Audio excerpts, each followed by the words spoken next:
Bom dia, meus amados, a graça e a paz do Senhor. Eu sou o pastor Rômulo Pereira, da Igreja Batista Palavra da Graça, e hoje nós vamos estudar os Atos dos Apóstolos, capítulo 12, versos 13 a 15, que nos diz: Pedro bateu à porta do alpendre e uma serva chamada Rode foi atender. Ao reconhecer a voz de Pedro, tomada de alegria, ela correu de volta, sem abrir a porta, e exclamou: Pedro está à porta. Eles, porém, lhe disseram: Você está fora de si. Insistindo ela em afirmar que era Pedro, disseram-lhe: Deve ser o anjo dele. Bom, meus amados, temos estudado nos últimos vídeos, como Pedro foi liberto da prisão, ele que estava praticamente condenado à morte pelo rei Herodes, e um anjo de Deus o libertou dessa prisão de forma absolutamente miraculosa.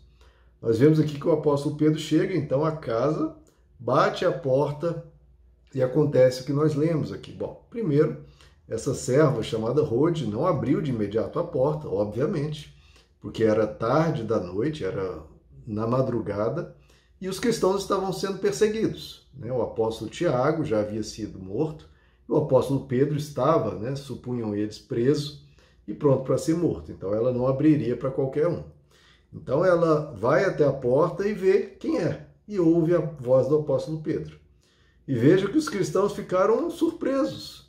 Olha como isso é interessante. Eles que estavam justamente reunidos para orar para a libertação do apóstolo Pedro, não acreditam na libertação do apóstolo Pedro quando isso é anunciado a eles. Veja como isso é interessante.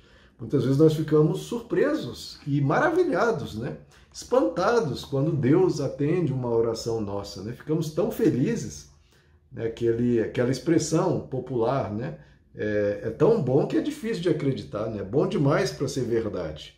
E é o que estava acontecendo aqui. Veja então, queridos, que muitas vezes os cristãos, ou a Bíblia, acusam de, não, aqueles apóstolos eram crédulos, eles acreditavam em qualquer coisa. Não, que eles eram seres humanos como nós. Não dá para acreditar em qualquer coisa nessa vida. Tudo tem que ser testado, tudo tem que ser verificado. Não é porque eles eram pessoas antigas, há muito tempo atrás, que eles eram bobos, tolos. Isso, inclusive, o C.S. Lewis chama isso, de um esnobismo cronológico. Só porque estamos milhares de anos à frente, isso quer dizer que todos eles eram inferiores, tolos, ridículos, e, portanto, acreditavam em qualquer coisa. Não, isso é ser muito snob, é ser muito arrogante para com as pessoas daquela época. As pessoas não eram bobas para acreditar em qualquer um, porque sempre houve farsantes, sempre houve golpistas, sempre houve pessoas explorando da fé das outras. Então, tudo era verificado, tudo era analisado, e veja que eles não estavam propensos a acreditar em qualquer coisa. Eles ouviram um relato de uma serva, não, peraí, o apóstolo Pedro? Não sei. Então eles iam verificar. Então, como deve ser em tudo na fé, nós não podemos ser crédulos. Nós temos que crer quando as coisas acontecerem. Não porque qualquer um disse ou inventou uma história. E aqui os cristãos, obviamente, verificaram e viram que era o apóstolo Pedro realmente. Bom, a princípio eles tentaram encontrar uma outra explicação. Eles pensaram, bom, não deve ser a voz do apóstolo Pedro. E ela disse, sim, é a voz do apóstolo Pedro. Depois eles tentaram, não, talvez seja o anjo dele. Por que mencionaram essa história do anjo, queridos? Porque na cultura judaica da época, era comum se acreditar que, desde o nascimento da pessoa, um anjo de Deus era atribuído para guardar aquela vida, até o fim da vida.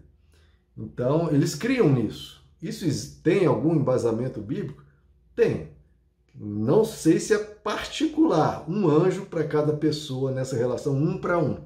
Mas sim, há vários versos nas Escrituras que mostram anjos guardando aqueles que creem em Deus, que buscam a Deus, os justos e piedosos. Sim, há muitos versos. Cito alguns aqui, por exemplo. Salmo 34 nos diz: o anjo do Senhor é sentinela ao redor daqueles que o temem e os livra. Existe esse conceito do anjo da guarda. Veja, esse salmo, por exemplo, diz que o anjo do Senhor é sentinela, é guarda, ele guarda ao redor daqueles que o temem. Então, esse conceito que muitos evangélicos descartam só porque é católico, né? Porque os católicos mencionam e usam esse termo anjo da guarda, então os evangélicos logo descartam. Não, isso é coisa de católico, não tem base bíblica. Será que sim? Será que não? Por que essa desavença tão sem propósito, sem mais nem menos, de cara descarta uma coisa? Essa briga é totalmente intolerante, totalmente despropositada e muitas vezes faz a pessoa não absorver ensinos e palavra de Deus só por causa dessa desavença, dessa rixa contenciosa. Não. Os dois grupos que buscam servir ao mesmo Senhor têm diferenças e sempre deve haver diálogos para um lado aprender com o outro e os dois crescerem, pelo amor de Deus. Por exemplo, se o meio evangélico ouvisse os católicos, entenderiam, por exemplo, um verso tão simples e tão óbvio, tão direto, tão claro. O anjo do Senhor é sentinela ao redor daqueles que o temem e os livra. Salmo 34, verso 7. O Salmo 91, um dos mais famosos, também nos diz: porque aos seus anjos ele dará ordens a seu respeito para que o protejam em todos os seus caminhos. Então, por isso que eu não sei se é uma relação um para um, porque veja que diz que os seus anjos, Deus, a seus anjos dará ordens ao respeito da pessoa. Então, talvez não seja um para um, talvez vários anjos cuidem de um grupo de pessoas, enfim, não, essa relação um para um não sei se é muito clara. E para não ficar apenas no Antigo Testamento, talvez no Antigo Testamento não tenha uma visão ideal, perfeita. Bom, o próprio Jesus diz em Mateus 18, verso 10, quando ele valoriza as crianças, ele diz: vede, não desprezeis a nenhum desses pequeninos, pois eu vos digo que nos céus os seus anjos veem a face de meu Pai que está nos céus. Então veja, porque olha como isso tem implicações, essa questão de anjo da guarda. Primeiro, nos sentir mais confortáveis, mais alegres, porque Deus nos protege, não apenas com seu olhar amoroso, mas até mesmo dando ordens para que seus servos nos ajudem na caminhada cristã. Então, como isso é lindo? Essa é a primeira implicação óbvia, é saber que Deus está enviando aqueles pessoas angelicais para o nosso cuidado. E esse ponto que, olha, por que você não pode desprezar qualquer criança? Porque isso era comum na cultura geral da humanidade, né? Crianças são seres tolos, desprezíveis, você descarta, você não dá atenção, você trata de qualquer jeito, você pisa, é uma criança. Jesus fala, olha, não trate elas de qualquer forma, porque os anjos delas olham, falam com Deus Pai que está nos céus. Então, você não pode tratar uma criança de qualquer forma, porque os anjos delas testemunham diante de Deus contra essa sua atitude. Então veja como isso traz princípios até mesmo éticos, até princípios morais. Por que a gente não trata a criança de qualquer forma, como a humanidade sempre fez ao longo da história? Está aqui um argumento do próprio Jesus. Os anjos, as seres celestiais cuidando delas e falando a Deus em favor delas e contra aqueles que as maltratam. Amém, meus amados? Que Deus lhes abençoe, a graça e a paz do Senhor.